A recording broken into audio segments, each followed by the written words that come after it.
Hey, what's up, folks? Welcome back to On Texas Football, and welcome back to another edition of The Winning Drive. I'm lifetime Longhorn Rod Babers. Pleased to be joined by fellow lifetime Longhorn, the young prodigy C.J. Vogel, and of course the coach, former high school football coach at Vernon, Capel, Brownwood, Belton, Rotan. Also played college football at Abilene Christian, and also coached college football there as well. Multiple stints. Was on the staff at the University of Texas for multiple head coaches. It is our coach. Now you can find his work at, there you go, right there, boom, ShipleyRanches.com. It is Coach Bob Shipley. And to start off the show today, we got my former teammate and lifetime Longhorn, Stevie Lee, joining us as well, as he always is, courtesy, by the way, of Hardgrove Roofing. This segment of The Winning Drive, sponsored by our friends over at Hardgrove Roofing. Know who's on your roof. Thanks to Hardgrove Roofing for sponsoring The Winning Drive with offices all over Texas, Louisiana, Arkansas. Hardgrove is the choice of customers everywhere for reliable, superior service. If you're in need of a new roof, you'll want to know who's on your roof with Hardgrove Roofing. And right now, they're actually offering free roof inspections. You can go hit them up. You see the number right there, 512-645-3202. And hardgroveroofing.com is how you reach out to them. Thank you very much to our friends over at Hardgrove Roofing. All right, gentlemen, we'll get to a lot of different things. Of course, Sark had his media availability today. We'll review the Florida game. We'll preview the Texas-Arkansas game, big rivalry matchup coming up. Want to get you guys' thoughts, but Stevie Lee's joining us a little bit early today because Stevie Lee's got some other prior obligations, so we want to get Stevie Lee's appearance on record and get it out there pretty early so he can get on his way. Stevie, how you doing, and how was your weekend, first and foremost? Everything was good. It was a great weekend. I had a lot of fun and went out to the game, and beautiful day, man, in Austin, Texas, man. I enjoyed myself. I got to get out of here early because my daughter is in the playoffs. It's her senior year volleyball playoffs. Right. We play Madisonville High School, and the neutral site is in Munford, Texas, outside of Bryan. I know. Yeah. So I got a 2-hour drive just to get over there to watch my daughter play. So I got to get out of here pretty quick. Yeah, no doubt. I thought Hoover's was having a buffet or something tonight. Yeah, I'll do that too, though. Let's do it. I'm with you on that. No, we want to make sure you got it. So we only got a couple of questions. First and foremost, what did you think of Texas' performance versus Florida in that matchup this past weekend? Listen, man, I told y'all last week, and y'all cringed on me, man. Y'all was like, Steve saying the quiet part out loud. He's not supposed to say that. And all the listeners, I told y'all to take that bet, and all y'all owe me money right now. I actually went out after the game, and one of my good friends, he had a friend that actually watches the show, right? And he runs up to me. He was like, "Dude, you called it. You called it on the podcast. You called it. I made the bet and everything." I was like, "Well, you owe me a drink, you know." But yeah, man, hey, listen, I saw it all the way, man. They just didn't have the talent to keep up with us, especially with playing with their third string quarterback. Bless his heart. That's what we say in Texas. Bless his heart. You know, it was just we got to do everything we wanted to do. The first drive was a little disappointing. We got 3 first downs on 3 plays, and then we stalled out at the end, and then Burt missed the field goal. Let him get that out of the system. Because we're going to need those field goals in towards this end of the year, man. November is going to pan out to be a stretch for us, right? And so we need to tighten up the field goal. We called it automatic back then because it was an automatic field goal. You know, it's just going in. And but you know, us having a punt 2 times this week, was it? Twice? Oh, it wasn't much. Yeah, it wasn't much, but you know, just tighten up a little things, man, because it's man, we got Arkansas, and you know we can talk about that here in a minute. What was your experience? Because I remember it seems like every generation of Texas fan has a experience with Arkansas, one way or the other. And I know even though we weren't in the same obviously conference after the Southwest Conference in those Big 12 days, you had that bowl game or that non-conference game. Did you have an Arkansas experience? I have an ugly one and a beautiful one. I got an ugly one. Mine was just ugly. I think that was your senior year when we lost at home, right? No. My freshman year, We lost in the bowl game. Bowl. Arkansas, they got the best. I don't think it seems like every generation of Longhorn fan gets that Arkansas experience. And it's usually a kind of a bad one. I'm not gonna lie. A lot of you got a bad one. What was give me your Arkansas experience? So my Arkansas experience, man, y'all know back in the day when Rod and I played, we were pretty good. 10-win seasons, 9-win seasons, right? Yep. And we protected DKR Stadium. That was our house, and nobody was coming in there to do anything against us except Arkansas. I only lost one game in DKR Stadium in my 5 years there, and it was Houston Nutt against Matt Jones, bro. And that one hurt, dude. Matt Jones wasn't even on the scouting report as a runner, and that fool ran all over us. We now know he was he was hyped up. He was ready. We now know why he was so fast. He was, exactly. I see you, CJ. But yeah, that was the only game. And then what made it so bad, man, they act like it was their national championship, man. They stayed on the field like an hour taking pictures. Houston Nutt was going crazy, horns down all over our field, and we were pissed, bro. We were pissed. And then so that next year we had to go to their place. And what time's our game this week? 11 a.m. 11 a.m. Okay, good, because Fayetteville is scary at night, bro. It felt like Texas Tech at night. You know what I mean? Yeah, that's a good comparison. Yeah, man. And so they may not be that good, but they can trip you up real good, Right. And you know how, you can ride off a really good win and then go in and stink it up that next week. We've seen Georgia do it. We've seen Alabama. We've seen a bunch of teams do it. We've seen LSU do it. We cannot let that happen this week. So I ain't got no big predictions this week like I did last week, because this is a rivalry game. This is still a rivalry game. They hate us more than they like themselves. They don't like the Burnt Orange in Fayetteville at all. And when we got off the bus, we just felt the hate up there, man. And so it's a very hostile environment. It's going to be fun. Yeah. But if you are a Texas fan going up there, man, just be careful, because they don't like us at all. They don't like the presence of us. So, and I've heard, fans getting into it, our fans getting into it up there with these guys. So it's going to be a very hostile environment. The kids got to be on top of it, on point. Hopefully they celebrated this win Saturday night, because, we finished early in the day, celebrated Saturday night, and started working on Arkansas Sunday. This is a big one. Yeah, absolutely. Texas opens as a 14-point favorite, but they'll be faced with, a pretty challenging task, I would say, with Taylon Green and that rushing attack. Defensive linemen will need to come and play early and often in that game, Stevie. But looking back at this past weekend, you didn't have Vernon Broughton for the first half. What did you see out of that rush defense, that defensive line unit without Broughton? And then when he came back, did anything stand out to you from that performance over the weekend? No, I think they did everything they needed to do on the D-line. It felt like Vernon was – I mean, I love for him to be out there for sure, but it felt like he wasn't missed. You know what I mean? You get what I'm saying? So big shout out to Vernon, and I'm glad he came back in the second half and played, but it felt really good.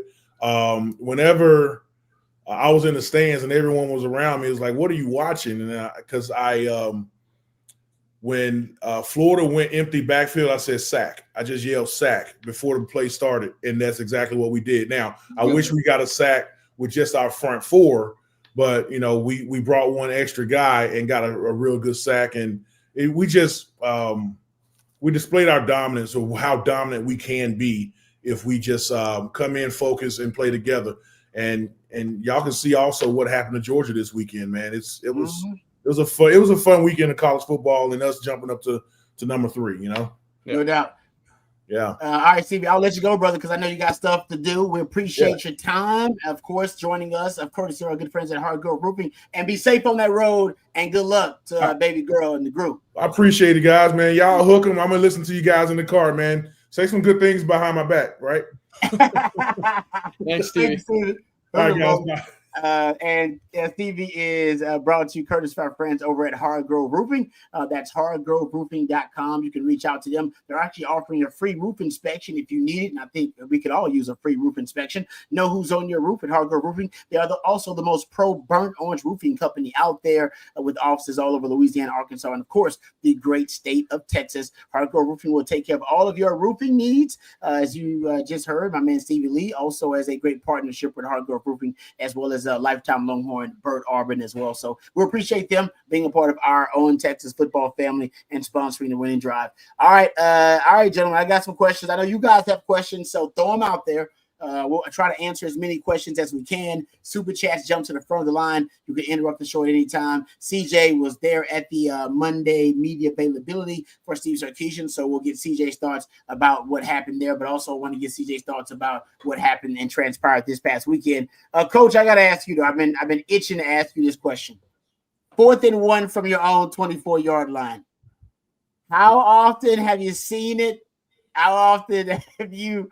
I mean, have you ever done something like that? No. What's the deepest in your own territory you've gone for it on 4th down, Coach? I need to know. I know you remember it. No, not unless it's the end of the 4th quarter and you have to score some points to win. No.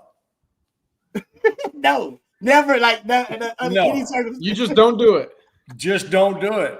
You just don't. Okay, so what were you getting? I wish I wasn't on the live stream at the time.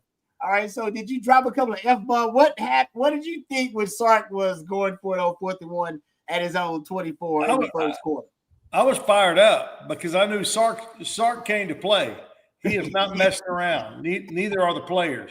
I was fired up, but I couldn't do it myself. Now, did you realize at the time that they had made the substitution for Jarrett Gibson to go onto the field? Was that because No. I saw him trot out there and I said, hold on, wait a second. That's the freshman running back who hasn't played in about 4 or 5 weeks, and they're trusting him on 4th and inches. Surely this ball's not going to go to him. And I was surprised that it did, but maybe that's some trust going his way. Guys, I think that was the biggest play of the game. Bobby mentioned that in the post game. I agree with him. I don't think there's any question. The testicular fortitude it takes. Coach, when was the last time I don't even know if I remember anybody going for it that early in a game on 4th down, that deep in their own territory. I just can't even. I'm sure it's happened, but I can't recall it happening. And no, for Sark, me either. And I like the way you said testicular fortitude because down in Burnett County, that's not what we call it. You can call it whatever you want, that's the way I would describe it, because otherwise, I don't know. People might get on me about my language, but it took a lot. It took some scones. All right, smart cars.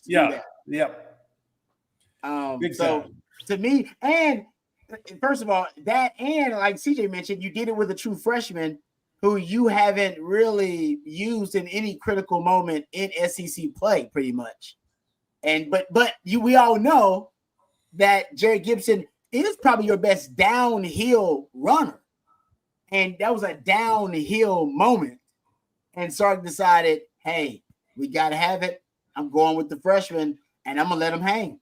And that was a let him hang moment for Sark. I don't know and by the way, here's the crazy thing about it, Coach, because the football gods make you pay for that kind of arrogance. They make you pay for it. They do. And they did initially because he didn't get it. The initial rush, he didn't get it. It took Gunnar Helm and like Juan Davis and some of the other guys with the second effort pushing them through. So it ended up being a culture play in the end because Sark had so much faith in his players that it paid off because he didn't initially get it.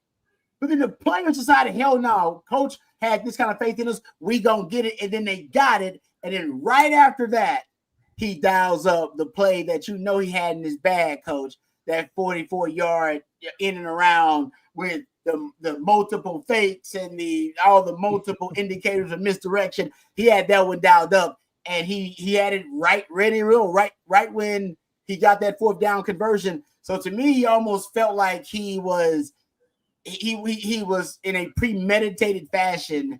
He was really deliberately putting himself in a position so that he could call that play. He was like, no, I know when I get this, I already know the play I'm calling after that. And it's going to be this fake reverse. I mean, it was it was a thing. I don't know if we've had a more brilliant play design by Sark, CJ, than that one. No, it was pretty. And I go back to what I mentioned on ontexasfootball.com on Sunday morning. It felt like that was a game where Sarkisian, you talked about being in your bag as a player. You know, basketball, when you're in the zone, you're in your bag, right? You got all the tricks, pulling all the stunts, whatever it was. For a play caller, when you're pulling out a triple fake kind of misdirection play like that, and Quinn's head's spinning around because he's had to spin to fake every handoff, whatever.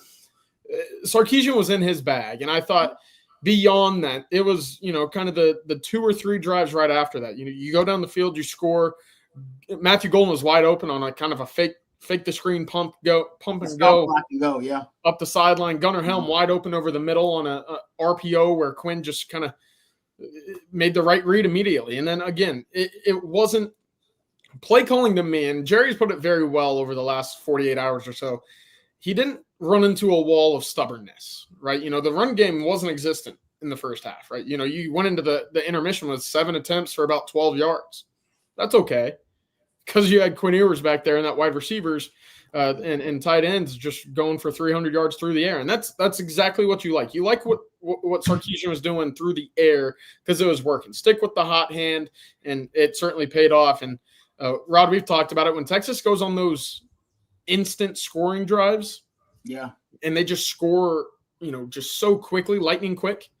Listen, I mean, they had 7 scoring drives this past weekend. They only had the time for those 7 scoring drives, their time of possession, 7 minutes and 29 seconds. That's about a minute and some change, 5 seconds per scoring drive. Over those 7 scoring drives, they had 25 plays for 408 yards, and that's 16.3 yards per play. So when that efficiency and that rhythm is rolling, you saw exactly what they were able to do with those quick scoring drives right before the half. And it put the game completely out of reach. Yeah, that's a phenomenal stat. Good stuff there, CJ. Yeah, and it does, because, Coach, I was thinking about this too when Sark went for it on 4th and 1. I think a lot of it was almost emotional for him. I think he was upset about how the first drive ended for them because they were rolling. Stevie Lee brought it up. They were rolling.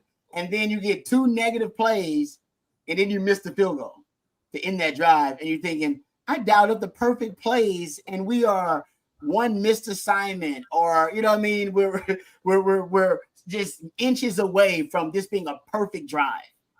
And then the second drive starts. And remember how the second drive starts. Quinn misses Bond, what should have probably also been the explosive play. And then the linebacker drops back out on the opposite side of formation. Probably should have been a pick. This is a great play call defensively by Florida. And then you have the 3rd and 10 where Quinn scrambles for 9. And I think Sark is so upset at that time, thinking to himself, you know what? I can't allow Florida to get in this game because of our mistakes or missed opportunities. And I think he decided, I'm going to take the game. I'm going to take this entire game into my own hands. And he really did flip the script with that one play. I think the game could have gone totally different, Coach, if Sark didn't try to go for a 4th and 1. Because if he doesn't, they punt. They give it back to Florida. And, guys, Florida was running the ball. Yeah, Florida he was. I agree 100% with you. I think Sark was like, we're not doing 2 drives in a row. We can't have that. We have to have some momentum going. We have to have success early. And, boom, 2 of the first 3 drives are touchdowns.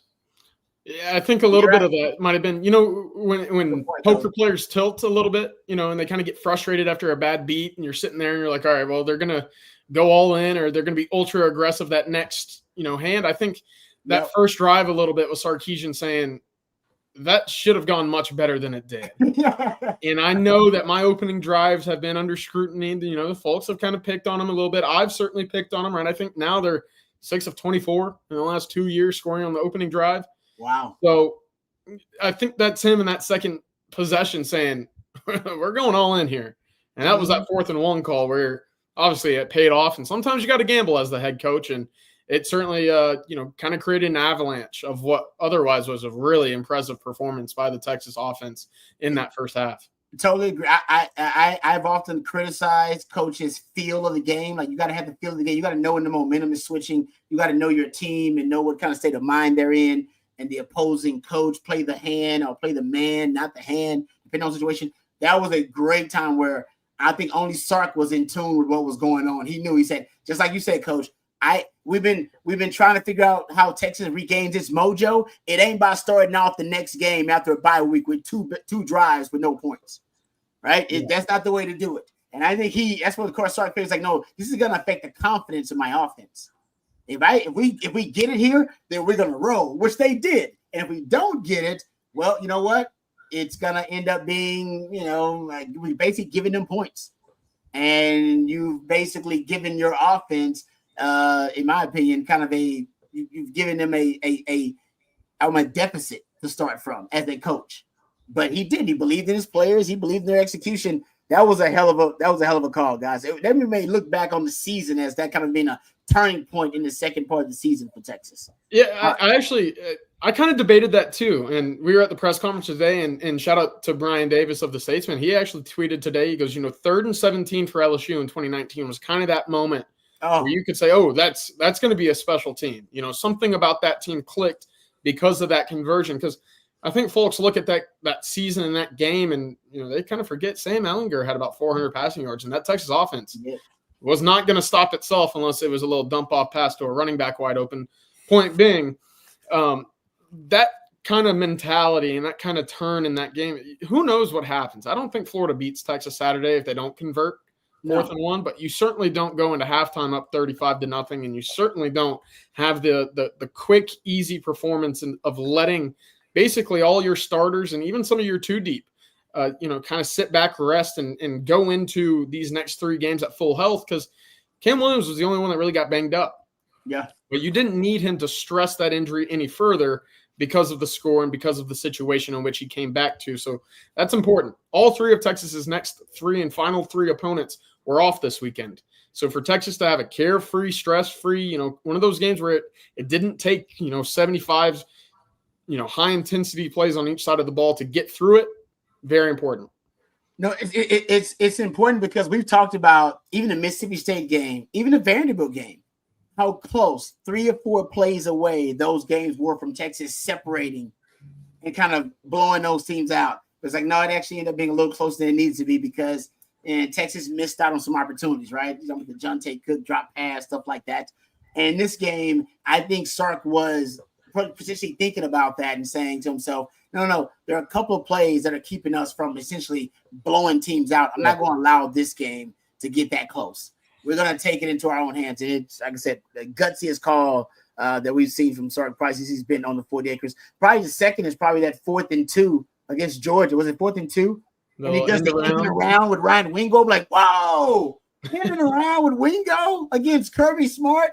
Damn you, Sark. Good for you, brother. I tell you what, though, the reverse for the touchdown was up to date my favorite call of the season. That thing, it was a thing of beauty. How would you call? Okay, first of all, is that the best play design we've seen from Sark?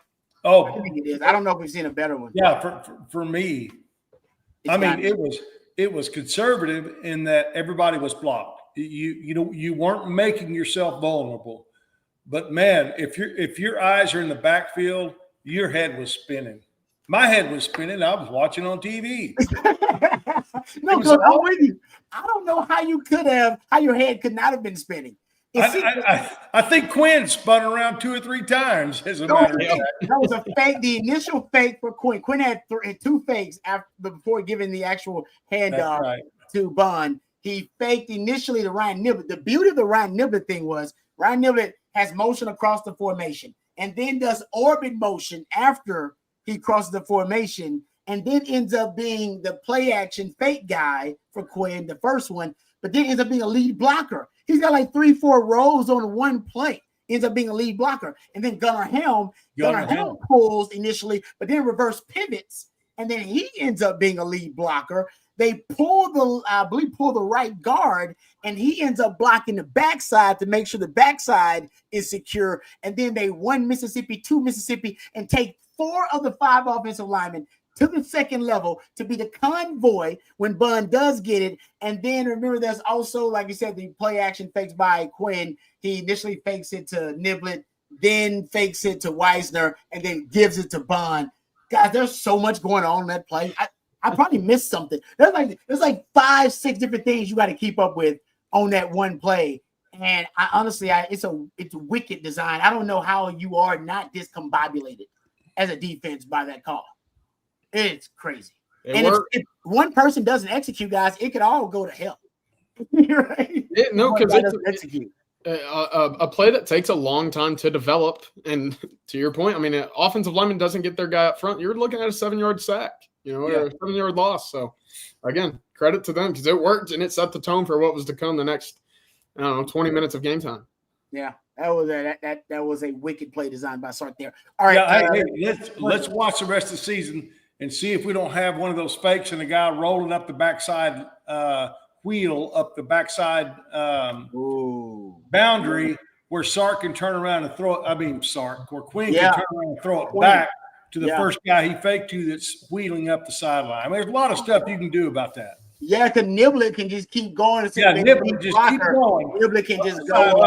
Everybody's going to the reverse. Yeah. That's almost unfair. If you got that much time, you need somebody to blow it up. You need one of your guys you need somebody with football instincts to go, oh, no, I'm not fooled, and blow it up. But that's I didn't think about that, Coach. That's a nice counter in case, because you got it. Now you have to prepare for it.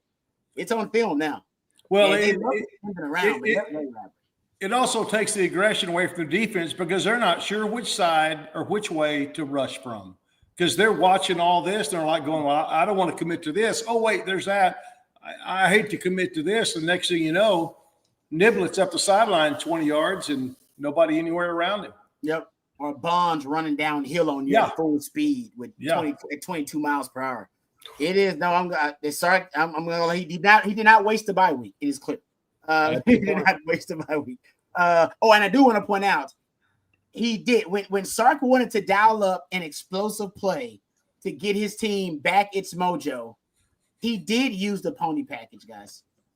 And so he knows how explosive the pony package is, damn it. I've talked about it for you. He knows because that whole drive, that second drive of the game, which ended up being the first touchdown drive, right after he gets the 4th down, the entire rest of the drive is pony package. Even the 29-yard scoring touchdown by Matthew Golden. It's all out of the pony. Something's going on. All right, let's get to the questions here. Thanks for the super chat, Colin. We appreciate it. Colin Davis says, how good do we think A&M is? Lost to Notre Dame. Could have easily lost to Arkansas. Mizzou is average, in my opinion. They did just beat Oklahoma. And LSU isn't elite. LSU dominated for 2.5 quarters. LSU can't figure out the mobile quarterback. I told you guys that this week making the picks. I was like, I don't know. They can't figure out mobile quarterbacks. And they didn't figure it out this past week, too. You got a mobile quarterback, you can beat LSU. But what do you guys' thoughts? CJ, I'll throw it to you. How good do we think A&M is? A&M, I will admit, they do have some of the necessary ingredients to try to replicate some of what Georgia did versus Quinn. The problem is they don't have I don't know if that offense against the Texas defense, much like Georgia, I guess, would be able to score a lot of points unless the Texas offense, like versus Georgia, is giving them some easy scores on field position. But what are your thoughts, CJ? Yeah, I think A&M's a good football team. I think so. I think that they're limited offensively and what they can do with Marcel Reed and even Connor Wakeman. I don't think either of them really provide a much of a true passing attack. Wakeman, when he got pulled from that LSU game, I think was about 6 of 19 passing. And that's a guy who was consistently under pressure. Well, what do we know about the Texas defensive line? They create pressure. Vernon, and if they're not getting home, Vernon Broughton, Alfred Collins, Ethan Burke, these guys are getting hands up in passing lanes. It's making life very difficult for opposing quarterbacks. Now with Reed, it's a little different because he does have the explosivity through the legs, right? You see him in a couple of these games, leading the team in passing, but he's only clipped 200 yards once. He can run the football very well. He has great elusiveness with the ball in his hands. But if you are able to stack the box and use an Anthony Hill or Leon Gavalfau or anything along the lines of that to contain him, they're going to struggle to move the ball consistently. They don't have a wide receiver right now that is truly elite at separating. I think Jabari Walker is really good. Barber's really good. But who else can they have? I think Georgia my mind's kind of scattering on this, but Georgia, my issue with Georgia coming into the year, they didn't have that number one guy. And you're seeing it right now. Carson Beck is not having a good year, and a lot of that's on him, but I think he also has to press a little bit because you're not seeing separation from his wide receivers the way that he did a year ago with Ladd McConkey, Brock Bowers, even George Pickens when they had him. Those guys were able to win one-on-one routes or they were able to create separation. Well, when that's not there, but you need a 3rd and 10 conversion, that ball's going into harm's way. That's going to be the case for A&M through the air. Now defensively, and that's where their defensive line and that front seven come into play, if Texas can't protect Quinn Ewers, they're in for a long night. It's going to look very similarly to Georgia in my eyes because that's going to be the second best defensive front that Texas will play all season. I think Michigan was very good, but a lot of what they had was on the interior, right? They don't have a Nick Scourton. They didn't have a guy that can get after the quarterback the way that Michael Williams and Jalen Walker were able to from Georgia. So if Texas and that offensive line, that tight end group, that the running backs, if they're able to protect the quarterback, keep Quinn clean and upright, I think Texas will be all right. But that's the big concern coming in is, listen, they're going to bring everything they can. That game's going to mean a lot to them, as it will for Texas. But they're going to look at that Georgia game and say, what can we do to stack up against this Texas offensive line, and probably try to replicate everything that they did, that Georgia did in Austin not too long ago. And they're the only team that really talent-wise can stack up with it. Yeah. I agree with you on that too. As I said, they can replicate it. Arkansas won't be able to do that because Arkansas doesn't have the personnel to do it. But Arkansas, but A&M maybe actually have the personnel to be able to do that. Let's get to another question here. Ninja Horn says, do you believe player-to-coach communication is affecting the parity this year in college football? That's an interesting question, Coach. Yeah, because I don't even know if I don't know if it is the advantage that I thought it was going to be. I don't know if it's as advantageous as I thought it would be. But I mean, that's something I guess we got to ask the coaches and the quarterbacks, and maybe even on defense, the guys who have the green sticker for the helmet communication. What are your thoughts? Do you believe player to coach communication is affecting? I don't know. Well, I'm sure it helps, but I don't understand how it would affect parity.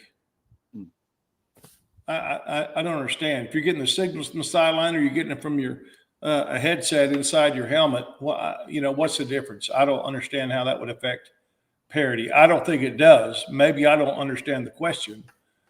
But maybe I don't know there's a lot of guys looking to the sidelines to get the play. That is true. But maybe like in the way the coach can give the quarterback insight. Oh, yeah. Prior to the cutoff. If a coach is better at communicating that, and if a quarterback obviously is better at deciphering that and processing it, maybe that could be an advantage. I mean, I'm not know. I'm kind of spitballing here too, Coach. I don't necessarily know, but maybe that could be a way. I can see that if you have a really sharp coach. Yep. And maybe a new quarterback or a quarterback who doesn't completely understand what the coach is thinking. Yeah, sure, he can give him some coaching tips, but I don't think it affects it enough to move the meter much. Yeah, good stuff there. Thank you, Ninja Horns. We appreciate that. Colin says here, I'll never forget the game where we had only 57 yards of offense against Arky in 2014. Embarrassing. No, Arkansas is – I know people joke about that line, right, that Arkansas – hates Texas more than they love themselves. But guys, go back and look at the few times where Texas in the last 20 years, I guess, since we haven't been in the same conference with them in the Big 12 years, I guess, and go look at those few times where Texas plays Arkansas.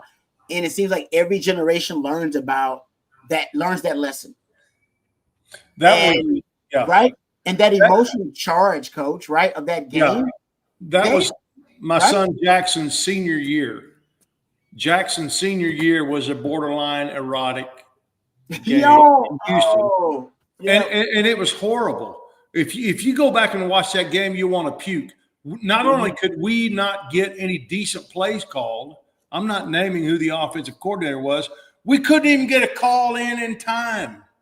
One of my buddies on the staff said that Coach Strong kept chewing him out because he was signaling the plays. But he's like, Coach, I'm not getting anything up there. I can't signal it if I don't know what it is. If you want to run something, tell me what it is. But we couldn't even get a play called in time, or we would get a delay game or have to call a timeout. That was the worst That was the worst performance by Texas offense I've ever seen. I've never been more ashamed in my life. And unfortunately, my son had to play in that game, so he definitely has some Razorback trauma. I'm telling you. That's right, trauma. No, because they thoroughly kicked our butts. I remember that game because I covered that game. I remember that game very well. And I'm telling you, there is something, and the coach, maybe you can talk about this too. And Sark has mentioned it multiple times, right? That we want to, we don't want to play. We want to play with emotion, but not play emotional. I believe that's the way that Sark states it, right? You don't want emotion to end up dictating your play or influencing your play too much. You want to be able to weaponize it yourself, right, as a player, and have the maturity to do that. That I will say that Arkansas, they have been able to bottle that emotion of that emotional charge of that rivalry better than Texas has the last few years. And maybe you're saying, well, it doesn't matter as much to Texas as it does to Arkansas. That could very well be the case. But it's like if you're a Star Wars fan, then you understand the Force, right? The Force, I believe, is basically kind of love and hate. And the dark side of the Force is hate. And in the movie, it can be as powerful as the good side of the Force. That is what Arkansas works with, the dark side of the Force. It is hatred. It fuels them, and it fuels their side of the rivalry. And you got to be able to match it. And if you can't match it, they play at a higher level with that emotional charge. They do. They're never as talented as Texas. Never. Even when we lost to them in '99 in the bowl game, they never as talented as we did. But they beat us. They found a way to do it. Yep. There's an emotional charge they play with. And I'm so glad that Sark experienced it in 2021. I am so grateful that he did.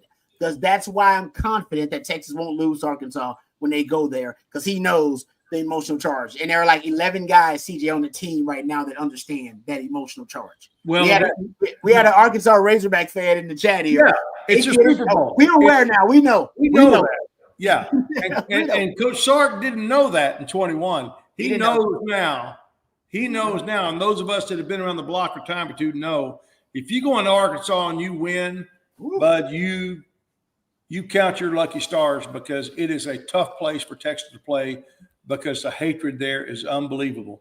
As we say, they hate us more than they like themselves. It would make their whole season. It doesn't matter what's happened before or after. Just like A&M. It doesn't matter. If they beat us, it doesn't matter. Bowl game, we don't care. We beat Texas. It's all that matters. Yeah, Coach, I've mentioned it basically the whole season since we found out the time for this game. But how important is this, or how fortunate is it for Texas that this is an 11 a.m. kick rather than been better? Could not have been better. I don't know what it is, but it magnifies the intensity, the emotion. The home stadiums, you see it all the time. Well, you didn't see it in Death Valley this past weekend, but home teams and big rivalry games that get it under the lights, and Texas will see that in College Station. It amplifies things. Yeah, Texas Tech 2008. There's no doubt. You give them all day to drink and party and get the stuff going. I mean, they're already way too impatient to wait for the game by the time they get there. But 11 o'clock could not have been a better pick for us. Yeah, I love that.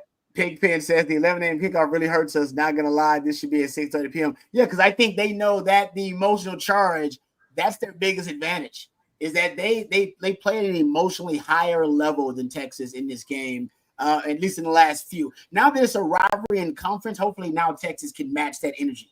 And now that Sark has experienced it, he can. But when you were only playing them like in a non-conference or in a bowl game, I will admit the young guy, we didn't know what it was about. We didn't get it.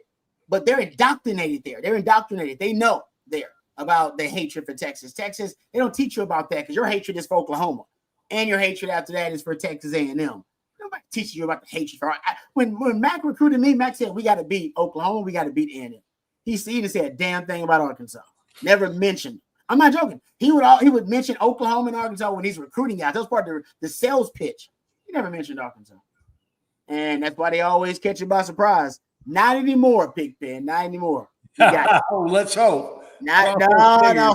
Sark's ready. That butt whipping he got in 2021. Oh, Coach, you don't forget them. You seen the points Arkansas scoring this year? Yeah, man. I mean, they're not stopping a lot of people, but you look at the over and under on this game out of Vegas, it's nuts. What is it, like 56 or 50? Ooh, I haven't looked at it. What is it? CJ might know. Like what it 56 is. or 7 or something like I that. haven't seen it yet. I know that they're 14-point favorites, which actually dropped about 2 points from it opening up. But Coach, I think, listen, they can score, but they don't stop much, especially through the air. So high scoring football game, sign me up. Exactly. Against the number 1 defense in the country, I'll take it. 57.5 over and under. There's a number 1 defense in the country. I'll take it. I know Texas gave up some rushing yards versus Florida. We tried to tell y'all those are the best group of running backs they had faced all year, and it was. Them back Barr was good. Jackson was good. They didn't even have Montrell Johnson. They had him. They got over 200 yards. That was a good group of backs. What are your thoughts, CJ? Do you think Arkansas is a better group of backs, talent-wise, than Florida? Because Florida was a group of backs was really good. They didn't have Montrell Johnson when they played Texas, but that might have been the best group of backs, in my opinion, that Texas played. Group of backs, I think it's very close. I think that the running game in general, this will be the best running attack Texas played this year, especially with Taylon Green added to the mix. And if he can't go, listen, Malachi Singleton's a really talented runner in his own right. So it's certainly a unique level of rushing style, right? This isn't a make you miss in a phone booth kind of a approach. They don't have a Jaden Blue kind of guy that's going to beat you to the edge, but they're a physical running style. Braylon Russell, again, 255, 260 pounds. Texas fans know about Jaquindon Jackson, but now the Jaquindon Jackson that Texas fans saw in Austin 4 years ago, he's probably added 30 pounds and he's ready to run through your face. That's just kind of the style that he has. So really two really talented physical runners that they've got in their stable right now. And then you add the speed element and the outside, read zone, whatever you want to call it, with Green and the quarterbacks. But it's going to be a unique style and approach. I think it'll be the most challenging to defend for the Longhorns this upcoming weekend. And they got a beast on the outside, Armstrong. He's a problem. That's my favorite receiver in the SEC. I think he's a dog. Wow. Texas fans won't like this, but if you go watch any Arkansas games from earlier this year, listen, he looks awfully familiar especially when he's wearing the Arkansas red. He looks awfully familiar to CeeDee Lamb. He looks. Texas fans aren't going to like it, but he's a bigger version of CeeDee Lamb. He's about 6'3.5", 6'4". But my goodness, the body control and the hands are absolutely tremendous. You see it 857. They go to one guy really. And Santana, he a speed guy. That's a state track kid, 100-meter. I mean, he's a 10-1, 10-2 level guy. He can go. But Andrew Armstrong, Pigpen, I 100% agree. He's the best player on the football team by a good margin, 100%. Gotta go look at his numbers in terms of where he lines up. But I mean, between Janae Barron and Malik Muhammad. Yeah, I mean, I wonder if they're gonna put him in the slot more often, try to get him matched up on Gilbo or somebody like that. Because I'm sure I'm not saying he can't win against Janae Barron and Malik Muhammad, but I mean they're the best cornerback duo in the country. Yeah, why would you take a chance with that when you put him in the slot, coach? And it ain't like Jalen Gilbo's a scrub, but I'm just looking at the path of least resistance kind of thing for them. Do you think Texas would match up? That's a good question, Coach. With Jade, who's able to play the nickel and the corner, would they just and then you could just move, say, because Gilbo can play outside, say Gilbo just bump outside. That would be fly. That would, if they did something like that, Coach, I'd be so giddy. I'd be giddy if Texas did something like that. Yeah, it may give us the best chance to be successful. I agree. Yep. See, that's why he's the coach. Let's give our friends over at Duck Camp a shout out. Duck Camp produces premium outdoor goods for the outdoor spirit in all of us. Duck Camp is dedicated to providing the best outdoor goods so you can outdoor good, whether you're an avid hunter or you prefer fishing, or if you're like me and you like the campsite or the camaraderie, I should say, of the campfire. Duck Camp is a brand that understands the culture of outdoor living and the good times and good friends that come along with living an outdoor lifestyle. You can see Coach wearing his Duck Camp hat right there. I got some Duck Camp gear in the house, some brand new Duck Camp gear from their fall collection. So go check it out at duckcamp.com. And we appreciate duckcamp.com and Duck Camp for sponsoring the winning drive. Thank you very much. All right, let's get back to some of our questions here. Let's get to Todd. Todd's got a couple. Team needs to stay somewhere else besides Fayetteville. I stay at Fort Smith. No calls to the hotel, no food poisoning, etc. And then Todd says, how should Texas offense attack the Arkansas defense? What are their weaknesses? I'll address the first part, and I'll throw the second part to you, CJ. Coach, when we had one of these experiences when we went down to Aggieland where there was a food poisoning incident. There were fire alarms that were pulled, and I guess you could say it worked because we lost that game down in Aggieland. Now, a lot of other stuff going on too. That was bonfire, so they played with an emotional. Very rarely does Texas now stay in the same town. We don't. I remember when we played at Baylor, we'd stay in Temple. Mm-hmm. You know, we go to West Virginia, we'd stay about 30 miles down the road out in the country. You know, you go to Iowa State, you know, you don't stay in Ames, you stay in Des Moines. You know, you don't stay in the same. And then it may be a 30, 45-minute bus ride on game day, but it's better than being sabotaged like that. So I have no idea where we're staying up there, but I'm with you. I don't think I'd stay in Fayetteville. It happens, man. Trust me. If I didn't live it myself, I would dismiss it as just being somebody on the grassy knoll. It does happen. It happened to us down in Aggieland, and that's why I think they learned their lessons, Coach. Like, no, you never stay too close to where you're gonna play. You know, and it's not the team; it's just fans being crazy fans that are so dedicated to their team. Are like, I think this might make a difference if we pull the fire alarm at 2 a.m. And you know what? They're probably right about that. It makes a difference. CJ, how would you attack that Arkansas defense? Because yes, I think the Arkansas run game is going to be a true test for the Texas defense. But can that Arkansas defense make plays against the Texas offense the way it's playing right now? I think Landon Jackson certainly can. I think the interior defensive line, I think they got some talent to stop the run. Texas, again, we see it week in, week out. Early on in games, they don't necessarily like to run. Establishing the run doesn't necessarily come until the second half, which is kind of odd, but that's just, you know, the nature of the beast, essentially. They do not cover well down the field. You'll see wide receivers running wide open, more so than what we saw this past weekend against Florida, who had 4 starters out, essentially. So I'm looking at it like this. You know, it was really encouraging for me to see Quinn Ewers throwing the football as vertical as he did this past Saturday, because that's going to be the biggest and easiest way that they'll be able to move the football in chunk yardages for explosive plays against Arkansas. Again, 2 weeks ago, we watched Ole Miss walk in there and throw for 515 and 6 scores, right?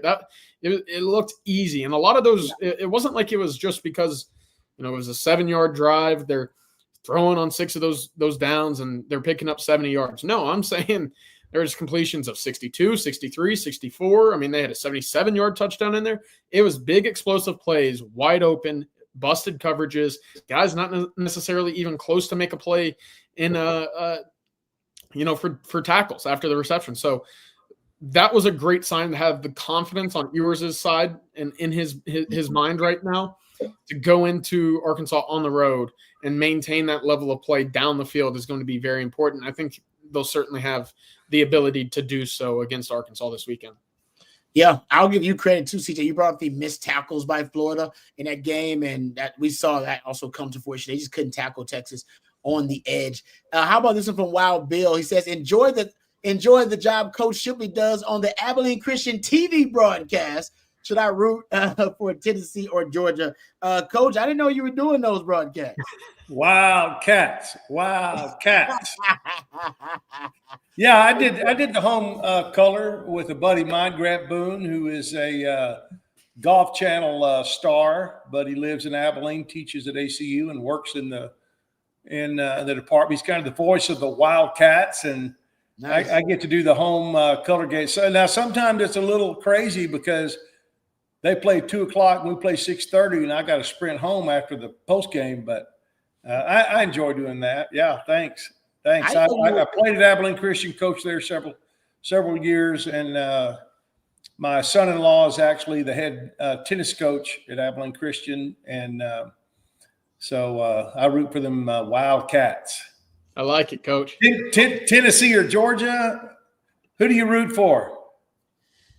Well, you're rooting for. Aren't you rooting for Georgia? Because Tennessee, along with A&M and Texas, are still 3 teams that control their own fate in the SEC, right? So Texas just needs to win out. If A&M wins out, they got to play each other, so that will be settled. Tennessee, you don't know how that'll be settled. So I guess you're rooting against Tennessee. I'm not sure if it matters. I just want Texas to win out. That's all that should matter. Texas winning out. But I guess you're rooting against Tennessee. Yeah. You want Georgia. You need Georgia to win that, right? I'm not sure, but I don't know if it matters that much. For Texas, again, you control your destiny. So, essentially, this game doesn't matter. You just win out and you'll be in. My point is, do you want to see Georgia again? That's the question. Yeah. I kind of see it as if Tennessee wins, if Texas loses, you're looking at a team, maybe 6 or 7 teams with 2 losses in conference play. If the possibility of playing Georgia is there again for you, do you even want to see them? Because no one's given Texas fits like Georgia has. And I know Tennessee has a really good defense as well, but I don't think they have that level of front 7 play that Georgia has. So I don't know. And if this knocks Georgia completely out of the playoff, hey, I think if you're Texas, you're pretty pleased with it. Honestly, CJ, I think you just made the case, brother. I agree with you. I think Georgia's a bad matchup for Texas. I agree. And if we're just looking at it from a matchup perspective now, then yeah, I agree with you. I think we're just rooting for Georgia to get knocked out of the whole damn thing, potentially even knocked out of the playoff. So you ain't got to see him in the playoff either, let alone in the SEC title game. So yeah, but I think it'd be tough to beat Sark twice in 1 year. I agree. He didn't just fall off the turnip truck, No, I agree. Falling for the banana in the tailpipe. I got a lot of trust in Sark, but I will admit I do think that defense they have the pass rush to get to you before you can get to the deep ball, and they have the athletes on the outside, linebackers, to smother your short, quick intermediate game, so you can't just get a lot of yak yards. And they have the front to smother the run game. To me, it's a bad matchup for Texas. That's okay. Football's about matchups. It is. There are a lot of bad matchups. Not saying you can't beat them, but just saying matchup-wise, that's the only real defense right now that can counter your offense. The rest of the defenses out there, they can't stop your offense, really. You know what? One more thing, kind of going back to the A&M game, we don't know what A&M is going to look like with their starting running back out. They had an off week. We don't, and then of course they play New Mexico State, which is an FCS school. Mm-hmm. Auburn is what it is, so we don't know for sure what A&M is going to be like offensively without their star running back until probably we play them. That's fair. Unless Auburn somehow finds some renewed enthusiasm or get some players back or something crazy happens. That's a good point. I would say the stats indicate Auburn is better than their record, but as Bill Parcells once said, you are what your record says you are. So they're a bad football team. Freelance Society, thank you very much. Love Freelance Society. Go follow Freelance Society on his YouTube page, doing some actual real journalism, which is tough to come by these days. Thank you, Freelance Society, for the super chat. What was the main factor for the Hogs beating Tennessee? Tennessee and Texas are kind of similar teams. Interesting. That's a good. That's you know what? I never thought about that. I think it's the run game, right, CJ? It was the run game for Arkansas and the physicality. The Arkansas Razorbacks are physical. It's a physical style of play, and I think that counters Tennessee really well too. That physical style of play. Yeah, I think so as well. I think really for Tennessee, the quarterback held them back a pretty good bit. I'm looking at it now, 16 of 28 for 150 yards. Against this secondary, that's not good. It's pretty bad, especially with what we've come to see them and know of them as.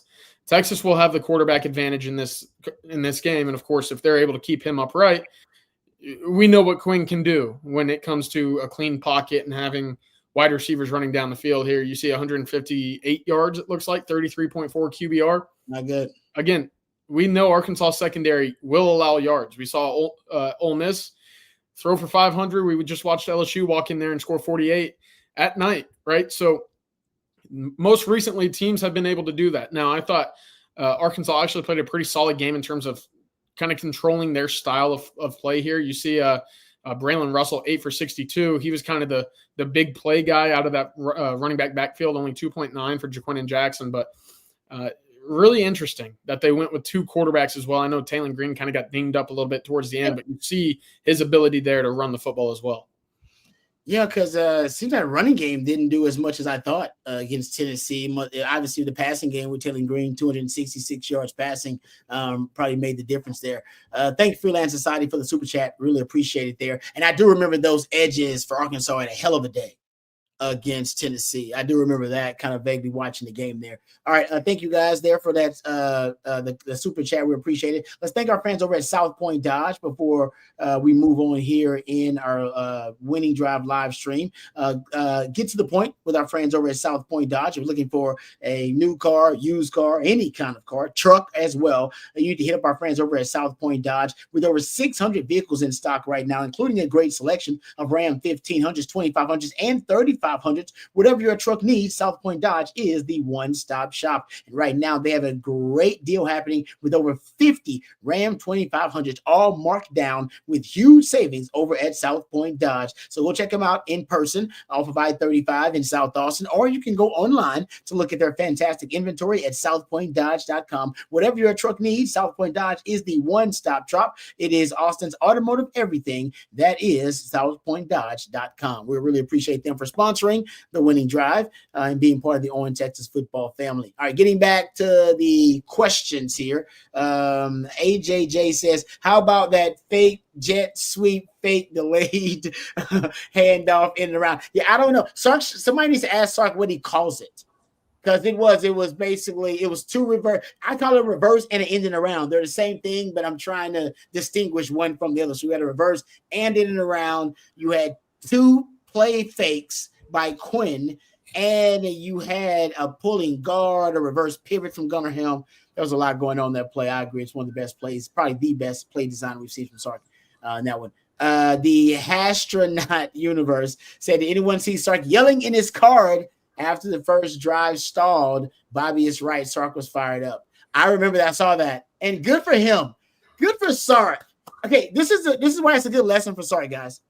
Because we hear Tom Herman, one of the Tom Herman's many, I think, issues that he had in terms of immaturity and growing into a great coach. He didn't realize the camera is always on, always, always, always. You can't avoid it.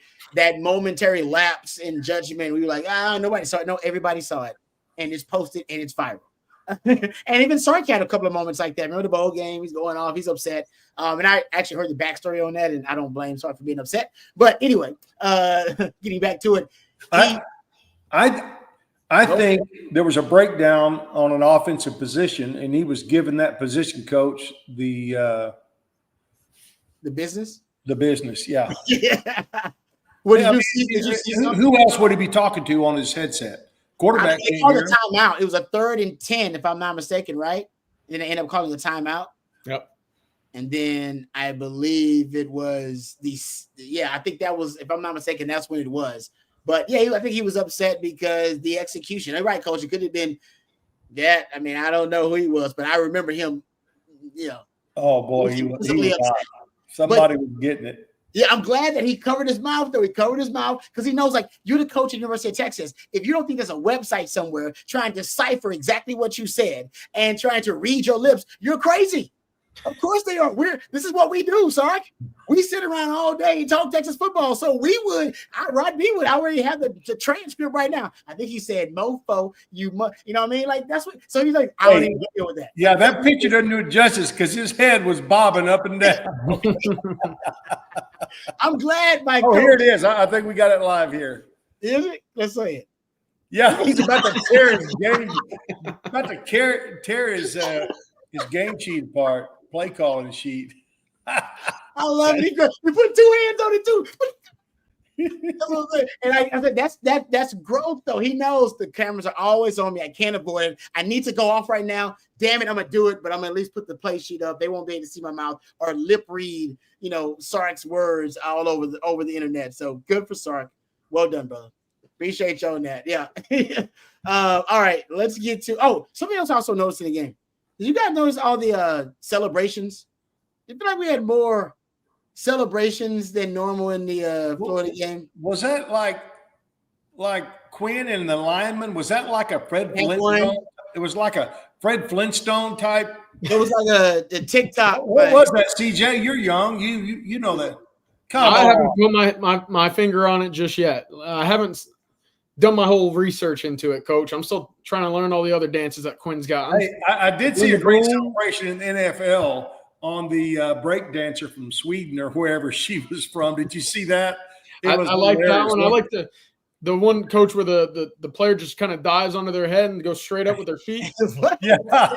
That's a good one. But one of the guys did almost all the moves that silly break dancer in the Olympics did after he scored a touchdown. It was awesome. That was good. I thought I saw lots of I saw the MAGA dance. I did. I saw you see that? Yeah. President Trump thing that he does. I saw that a couple of times. I just saw a lot of Matthew Golden had one. But this is why I think it's a good thing. It's a good thing. Because I remember Lily remarking on this channel last year, why aren't there more celebrations? There should be a ton of celebrations, because when you have celebrations ready to go, like rehearsed ones, and I know some super old school don't like it because there's a lot of showboating. I get that. But it's you planning for success. You're planning to be successful. You're saying, hey guys, when we make them plays, when we get this touchdown return, let's do this together, because we're gonna ball out and we're gonna do it together. It's gonna be fun. You remember when it used to be a flag? Oh yeah. Yeah. Yeah. You couldn't do anything. Yeah, you're right. Now you can. You couldn't look back at the guy who you just toasted and do anything and not get a penalty. Yeah, no, they got a lot. Like I said, the guys are a lot of celebrations going on. I'm happy for the guys. Shows they're having fun, and it's a culture thing. Good for them. But there ain't no Chipley ever going to do it. But it's entertaining. Exactly. I was like, ain't no Chipley ever going to do it now. Now it's just hand the ball to the ref, act like you've been there before. I'm old school. Hey, Coach, I didn't hand to the ref. How about this? I did the Tebow before Tebow was a thing, but I usually just hand it to the ref. I didn't have a celebration ready to go. These days, our celebration we did, I meant to ask Stevie about this. They have a celebration ready. We would do a leaping high five. That was as showboaty as we got back in the day. I make a play, we do a leaping high five, me and Nathan Bash or me and Quentin Jammer. That's as showboaty as we got back in the day. All right. One of the head coaches I worked for at Texas said, when we score, go hug a big guy. Hug a big guy. I like that. Yeah. I like that one. Yeah. Celebrate with a lineman, right? Go find one of your offensive linemen. Go celebrate with a big guy. Yep, I actually like that too. Carrie here says, I grew up in Arkansas as a Texas fan. I was at the 1981 game when Texas was #1 and they got their butts kicked 42-11. Never underestimate the hog. Thank you, Carrie. Thank you for that. And that's very true. Man, we all know that because we've seen it for years. Don't do it. But I don't know if these kids get it. Nope. No, I think they do. Because Sark said there are 11 guys on the team now that went to Arkansas in 2021. He said 9 of them are starters, which means they're leaders, which means they're going to sit in them individual rooms and go, guys, you ain't seen nothing like it. Like it's going to be the most volatile, most vitriolic, hateful environment you've ever played in. Get ready for it. And it should bring us closer as a team. It's going to be us against the world. And we hadn't really seen it. Michigan, maybe, but not like this. Michigan hates you as much as, or this is 100 years of hatred been building and brewing. Michigan ain't got that for Texas. It ain't close. So, Coach said, come up with the Dickie Do dance, Coach. Dickie Do. I got the Dickie Do. I can't do the dance. I don't want to see Coach's Dickie Do dance. I don't want to see it. What's worse is Titty Do dance. That's the worst. For those of you who don't know, that's when your belly stick out further than your titty do. Or your dicky do. Just keep it up, Matthew. It always comes at the end of our live stream, so we're like 5 minutes away from the end, so it's perfect. Yeah, I haven't seen that look, and I haven't seen that look right there, Matthew, in a while. Thank you. You know what? I hate to do this, damn it, because it happens all the time, but we do need to hit a live here. I'm sorry, we need to read one of our sponsorships. So It's going to be our friends over at Flat Creek. We appreciate Flat Creek for sponsoring the Winning Drive. We appreciate them for being a part of the Owen Texas football family. And I wish I can give them a better segue, but I can't. Go check out flatcreekestate.com. Did you know the most awarded wine in Texas is actually the vineyard closest to Austin? That's right, folks. Flat Creek Estate Winery, just minutes from downtown Austin. They've won award after award this year for their vintage wine, Super Texan. Super Texan is now available at your local spec, so you can give it a try there. Also, I know for a fact it's available at your local Central Market because we do our grocery shopping there, and wifey found it, and she's very excited because her favorite new wine is also Super Texan after she tried it. Of course, Flat Creek not only makes fantastic wines, but also is a gorgeous venue with barbecues and wine tastings every single weekend. Perfect for a date with your significant other or a weekend getaway with that very special person in your life. Go check out Flat Creek Estate Winery. And now that fall is coming, it's actually a pretty great time to get out there because it's not too hot. And it's a perfect venue for that weekend getaway. Thank you very much to Flat Creek Estate.com. That's flatcreekestate.com for sponsoring the Winning Drive. I really appreciate them and all of their support. Okay. Says Jeff here. Thank you, Jeff, for the super chat. Says Rod, watched your replay analysis. Well done, informative. Pick one of your 5 points and discuss, please. Oh man, I could give a couple. I do think Sark wants to use the pony package more now that Jared Gibson has maybe earned a little bit more trust of the coaches.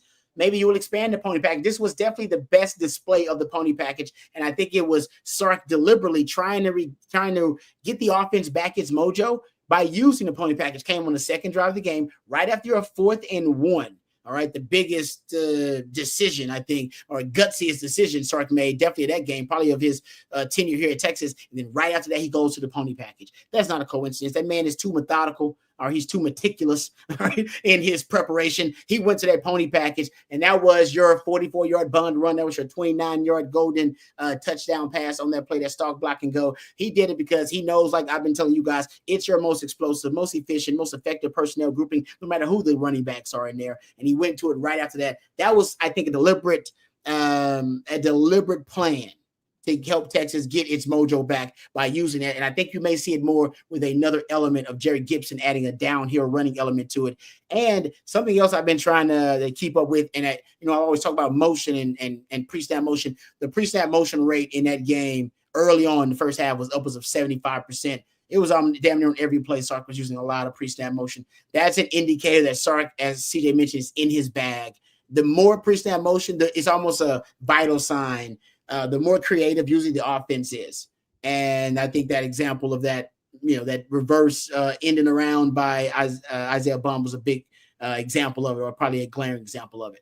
All right. Thank you very much, though, for the super chat. Good stuff, Rod. Thanks, brother. All right. Someone says, AJJ, what was the celebration CJ did when he beat you on NCAA, Rod? Yeah, it was a whipping. All right. Now, I'll admit this. All right, I hadn't played the game in a while, but there's no damn excuse for getting my butt whipped the way CJ whipped my butt. Now, I only lost 17-7. It was an ugly game, Rod, all the way around. Yeah, the score, it makes it seem like it was closer than it was. It was not that close. I'll admit, CJ put it on your board. What do the players do, CJ? They do the belt to butt. Yep, that's the end celebration was just this. It was no, CJ, yeah, he whipped me, man. I ain't gonna lie. That was Fozzie Whitaker, and his son Frost. They were playing the next game, of course. So Frost was in my ear, and we got the combined, celebrations going. We were dancing, singing. Oh no, we had a good time on our side of the scoreboard over there. It was humiliating on my part. Hold on, did Fozzie beat Corey Mose in the next match? Did you say for that one? Did he? Yeah. So that was a 3-0 game. I was talking to Corey about it in the press box during the game. It was 3-0, Rod, with about 30 seconds left, and then Fozzie broke out about a 65-yard touchdown, won 7-3. So it might have been a little bit uglier than our game. Oh, nice! I like that. It's pretty good. That's very competitive. Way more competitive than my showing versus CJ. I'll admit that. So great job there, CJ. I don't even know what y'all are talking about, Coach. Basically, I'm closer to your demo now, where I don't even need to be playing the game anymore because I'm just embarrassing myself out there than I am to CJ's demo, the guys who can go out there and work the control. Hey, if any of you guys get one of those vibrating tables with those plastic men and the little cotton football, I'll beat your butt in that. That's old school right there. I don't even know what that is, Coach. Yeah, and then we had that little Then we had that little, wasn't even digital game. It was just these little dots.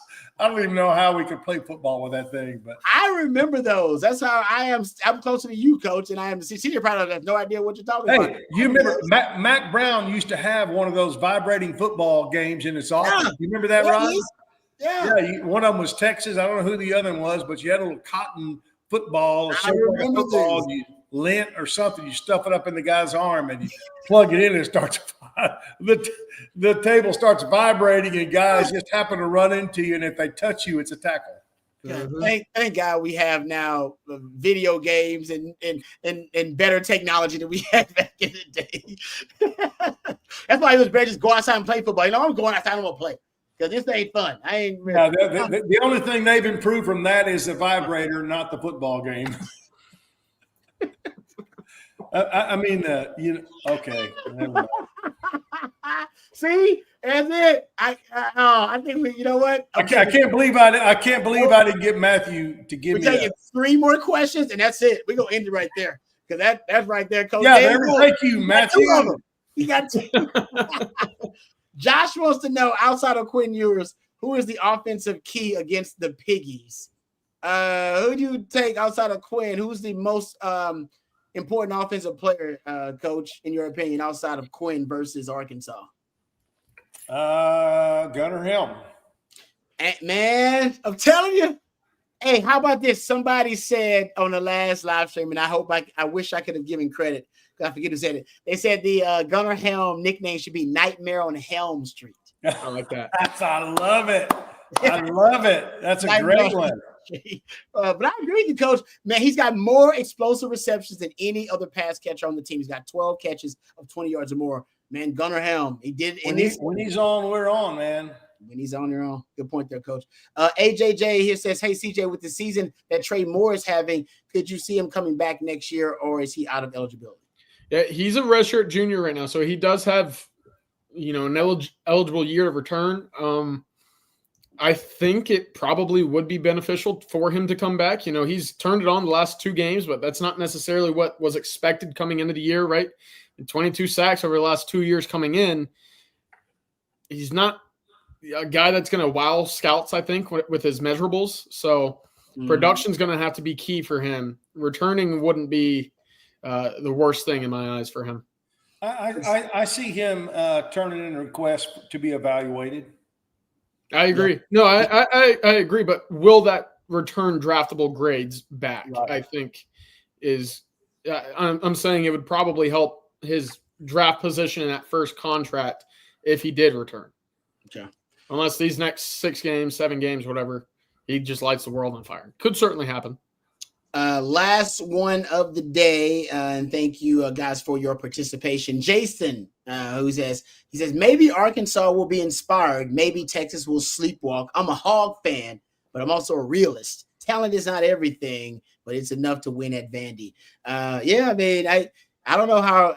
I like a lot of you must be a realistic Arkansas fan. A lot of Arkansas fans are blinded by their hatred for Texas. I get it. Texas is a better team, but on the road at Arkansas, bye week, all that into account, their hatred for Texas, playing with an emotional charge.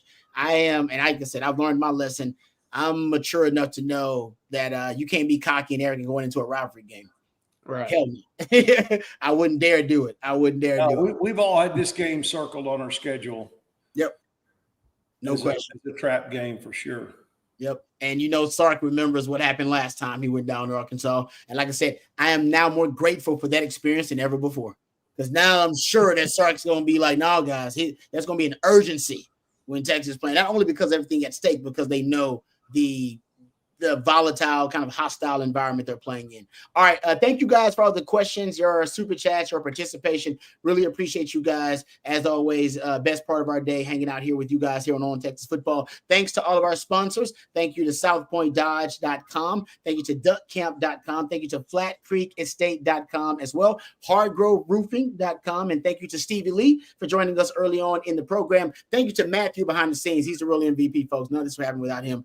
Trust me. That's why it looks looks so professional and looks so good. Thank you to him as well. Thank you, CJ, for all of your hard work. Coach, thank you for all the wisdom. We appreciate it. Remember, tomorrow you got Coffee and Football starting at 8 a.m. And we'll have our Tuesday live stream starting at 7 p.m. tomorrow. Keep it tuned here for all things Texas football. For Coach, for Matthew, for CJ, and for our man Stevie Lee. Until next time, hook 'em horns.